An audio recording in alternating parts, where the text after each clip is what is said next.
Also note that the normal European stars on their poster have been inverted into pentagrams. Now there you can see it. Now the pentagram shows the 5 points, symbolically the 5 places where Christ suffered. The one in the middle is upside down, and you can see the goat's head. Now this next symbol is what's known as the Star of David, the Mogan David, the Jewish Star, the Seal of Solomon. There's numbers for it. This is the symbol for the nation of Israel. Now, when you take a look at it very carefully, you will notice that it is 2 equilateral triangles that are interwoven. This shows the union of God with man. However, when you look at the next one, it's similar to it. It's known as a hexagon. This is when you take 2 equilateral triangles, place one on top of another. Symbolically speaking, you're placing man above God. Now, this next symbol is the foulest, the most evil of all symbols in the occult world. There is nothing that can even come close. It is known as the hexagram. It is the 6-pointed star with a circle surrounding it. It is this symbol that must be used during high ceremonial magic or high ceremonial witchcraft when you are summoning up demons to this plane of existence.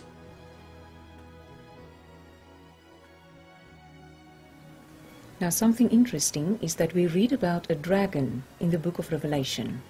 Revelation 12 verse 3, "And behold, a great red dragon, having 7 heads and 10 horns, and 7 crowns upon his head.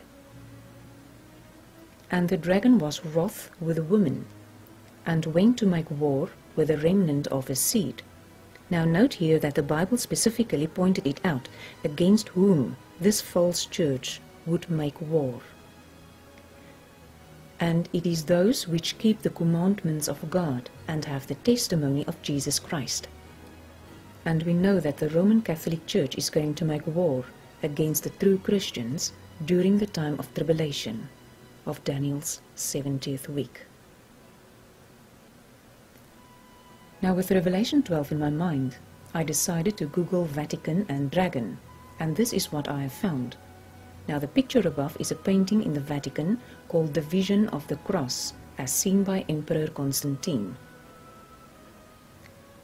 Now history told us that Constantine was about to go to war, and he was greatly outnumbered by his opponent's army, and the day before the impending battle, he saw a vision in the sky of a cross with a message. "In this sign, and that is the cross, you shall conquer." So he adopted the cross emblem and defeated the army of Maxentius and declared Christianity the state religion of Rome. Now this Christianity was the Roman Catholic Church and not the true Christianity of Jesus Christ. Constantine was still a pagan, sun-god worshipper after the vision that he saw that day. Now you can read about it in encyclopedia at allexperts.com, the heading Constantine and Christianity. Paganism is mainly a religion of worshipping nature. Now the moon and the sun are the predominant deities of afgode. The moon is usually female and the sun male. Now remember the sun goddess Isis with Horus, also the mother of Baal, the golden calf or the Apis bull. Now Isis is also known as the queen of heaven. And remember Baal, the golden calf or the Apis bull, with a serpent in front of the sun disk. Now in ancient mythology, the serpent was universally the symbol of the sun. Sun worship and serpent worship began side by side.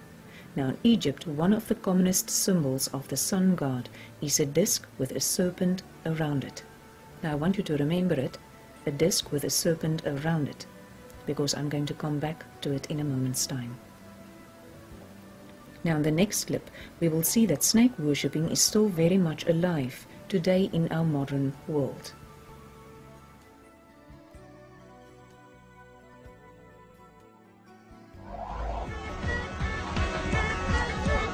India. Hundreds of people lining up to make offerings to cobras. It's part of a festival honoring the goddess of snakes. A priest says giving prayers, flowers, and milk to the cobras not only brings good fortune, but also removes obstacles in a person's career. Locals say it's more likely to come face-to-face with a snake this time of year.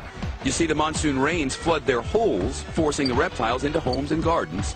And that's a wrap on this Fox trip around the world in 80 seconds. Okay, let's go back in history to Emperor Constantine's vision of the cross, where we left off. A painter, Raffaello, depicted this turn point in the conversion of pagan Rome to Christianity. Now he painted the winged serpent or a dragon, being symbolic of ancient pagan Rome. Now you can see it above in the right-hand corner. Now this is a close-up of the dragon serpent that he painted.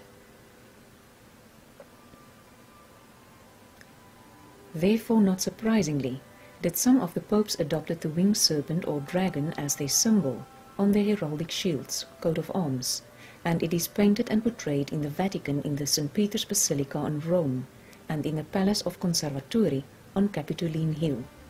Now, the Palace of Conservatori is the place where the European Union signed their constitution.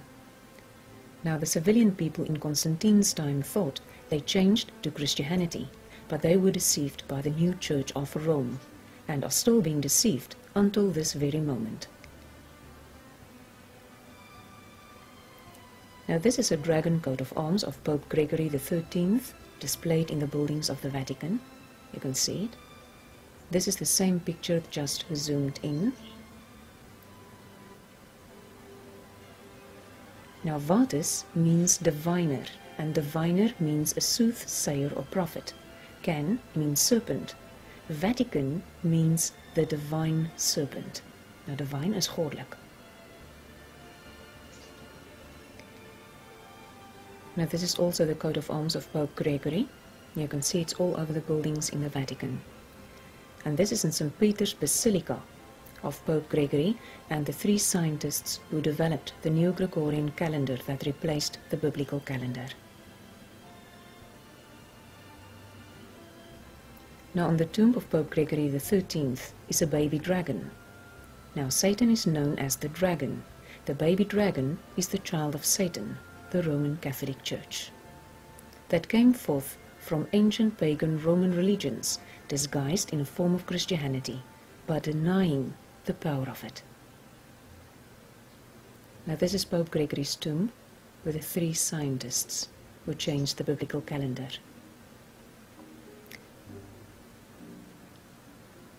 Now this is interesting. This is a papal medal of Gregory XIII. Now if you look closely on the right medal, you will see a serpent encircling the ram's head, biting its tail. Now remember that one of the commonest symbols of the sun god is a disc with a serpent around it. Now here you can see it. It is on a coin, a disc. Now this is also serpent and dragons on the handles in buildings of the Catholic Church.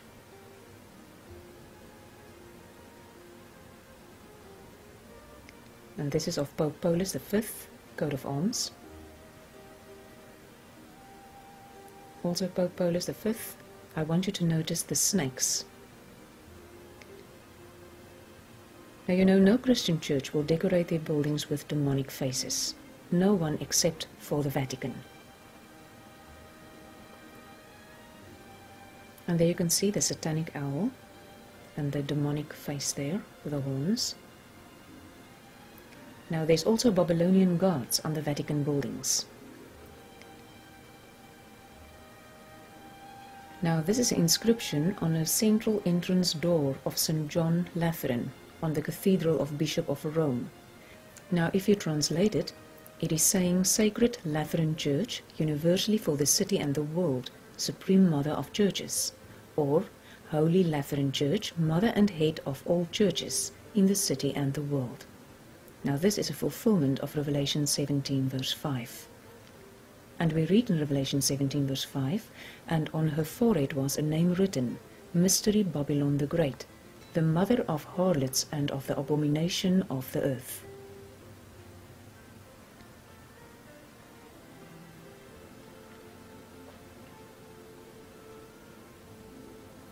Now this information shows us the interwoven relationship of the European Union and the Roman Catholic Church that is emerging as a new world order, the Fourth Kingdom, that the book of Daniel is warning us about.